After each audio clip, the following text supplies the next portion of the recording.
ಕೋಟಿ ಕೊಟ್ಟರು ಕೂಡ ಸಿಗದೇ ಇರೋ ಕಣ್ಣನ್ನ ಕಳ್ಕೊಂಡು. Hi guys, welcome back to explore with Nichu. ಒಂದು ಇಂಪಾರ್ಟೆಂಟ್ ವಿಷಯದ ಬಗ್ಗೆ ಇವತ್ತು ಡಿಸ್ಕಸ್ ಮಾಡೋಣ, ತಿಳ್ಕೊಳ್ಳೋಣ. ಸೊ ಫಸ್ಟ್ ವಿಡಿಯೋ ನೋಡ್ಕೊಂಡು ಬನ್ನಿ.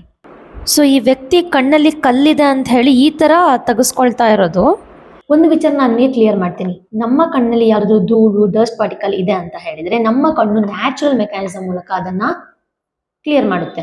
ಕಣ್ಣಲ್ಲಿ ನೀರು ಬರುತ್ತೆ. ಈಗ ಫಾರ್ ಎಕ್ಸಾಂಪಲ್ ನಮ್ಮ ಕಣ್ಣಲ್ಲಿ ಒಂದು ರೆಪ್ಪೆ ಬಿತ್ತು ಅಂದ್ರೆ ನಮಗೆ ಇರಿಟೇಷನ್ ಆಗುತ್ತೆ, ಉರಿಯುತ್ತೆ, ಅಂಡ್ ಕಣ್ಣಲ್ಲಿ ಆಟೋಮೆಟಿಕ್ ನೀರು ಬರುತ್ತೆ, ಗೊತ್ತಾ? ಅದನ್ನ ನಾವು ಕ್ಲೆನ್ಸಿಂಗ್ ಮೆಕ್ಯಾನಿಸಮ್ ಅಂತ ಹೇಳ್ತೀವಿ. ಸೊ ಇದು ನ್ಯಾಚುರಲ್ ಪ್ರೋಸೆಸ್. ಹಾಗಾದ್ರೆ ನಮ್ಮ ಕಣ್ಣಲ್ಲಿ ಕಲ್ಲಾಗುತ್ತೆ ಅಂತ ಹೇಳ್ತಿದಾರಲ್ಲ, ಅದು ನಿಜಾನಾ? ಹೌದು. ಮೆಡಿಕಲ್ ಟರ್ಮ್ ಅಲ್ಲಿ ನಾವಿದನ್ನ ಕಂಜವೈಟಲ್ ಲಿಥಿಯಾಸಿಸ್ ಅಂತ ಹೇಳಿ ಕರಿತೀವಿ. ಸೊ ಹಾಗಾದ್ರೆ ಈ ಕಂಡೀಷನ್ ಏನು? ಹಾಗಾದ್ರೆ ನಿಜ ನಮ್ಮ ಕಣ್ಣಲ್ಲಿ ಕಲ್ಲಾಗುತ್ತಾ? ಕಲ್ಲಲ್ಲ. ಯಾವ ರೀತಿ ಇದು ಫಾರ್ಮೇಶನ್ ಆಗುತ್ತೆ ಅನ್ನೋದನ್ನ ಹೇಳ್ಕೊಡ್ತೀನಿ, ಬನ್ನಿ. ಓಕೆ, ಇದು ನಮ್ಮ ಕಣ್ಣು ಅಂತ ಇಟ್ಕೊಳ್ಳಿ, ಓಕೆನಾ? ಇದು ನಮ್ಮ ಕಣ್ಣ ಐಲಿಡ್, ಓಕೆ, ಐ ಮೀನ್ ನಮ್ಮ ಕಣ್ರೆಪ್ಪೆ ಅಂತ ಇಟ್ಕೊಳ್ಳಿ, ಆಯ್ತಾ?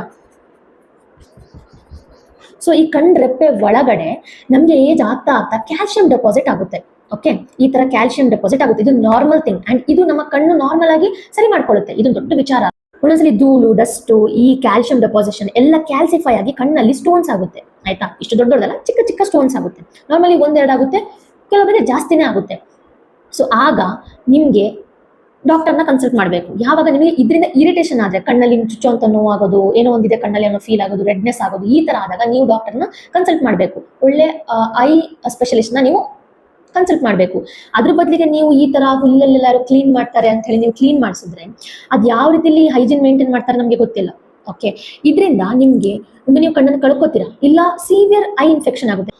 10 ರೂಪಾಯಿಲಿ ಕೆಲಸ ಆಗುತ್ತೆ ಅಂತ ಹೇಳಿ ಲಕ್ಷ ಖರ್ಚು ಮಾಡಿ ಅಂತ ಹೇಳ್ತಿಲ್ಲ, ಕೋಟಿ ಕೊಟ್ಟರು ಕೂಡ ಸಿಗದೇ ಇರೋ ಕಣ್ಣನ್ನ ಕಳ್ಕೊಬೇಡಿ.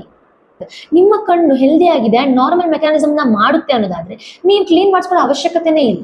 ಹಾಗೂ ಮಾಡಿಸ್ಬೇಕಂದ್ರೆ ಒಳ್ಳೆ ಐ ಸ್ಪೆಷಲಿಸ್ಟ್ ನ ನೀವು ಮೀಟ್ ಮಾಡಿ, ಕನ್ಸಲ್ಟ್ ಮಾಡಿ, ಅವರ ಒಪಿನಿಯನ್ಸ್ ನ ತಗೊಳ್ಳಿ. ಅಲ್ಲ, ಕಮೆಂಟ್ ಸೆಕ್ಷನ್ ಅಲ್ಲಿ ಎಷ್ಟು ಜನ ತಮ್ಮ ಬ್ಯಾಡ್ ಎಕ್ಸ್ಪೀರಿಯನ್ಸ್ ನ ಹಾಕಿದ್ದಾರೆ, ಸ್ಟಿಲ್ ಎಷ್ಟೋ ಜನ ಅದನ್ನ ಇಗ್ನೋರ್ ಮಾಡಿ ಪುನಃ ಅಡ್ರೆಸ್ ಕೇಳ್ತಿದ್ದಾರೆ, ಹೋಗ್ತಾ ಇದ್ದಾರೆ. ಐ ಡೋಂಟ್ ನೋ ಯಾಕೆ ಅಂತ ಹೇಳಿ. ನಾನು ಇದನ್ನ ಖಂಡಿತವಾಗ್ಲೂ ರೆಕಮೆಂಡ್ ಮಾಡೋದಿಲ್ಲ. ಈ ವಿಚಾರನ ಹೇಳಿದ್ದೀನಿ ನಿಮ್ಮ ಹತ್ರ. ಆದಷ್ಟು ಜನಕ್ಕೆ ಗೊತ್ತಿರೋ ಜನರಿಗೆ ಇದನ್ನ ಶೇರ್ ಮಾಡಿ. ಆ್ಯಂಡ್ ಇದೇ ಥರ ಮೆಡಿಕಲ್ ಇನ್ಫಾರ್ಮೇಷನ್ಗಾಗಿ ನನ್ನ ಪೇಜ್ನ ಫಾಲೋ ಮಾಡಿ. ಮುಂದಿನ ವಿಡಿಯೋದಲ್ಲಿ ನಾನು ನಿಮಗೆ ಸಿಗ್ತೀನಿ. Till then, stay healthy, eat healthy, take care, ಬಾಯ್.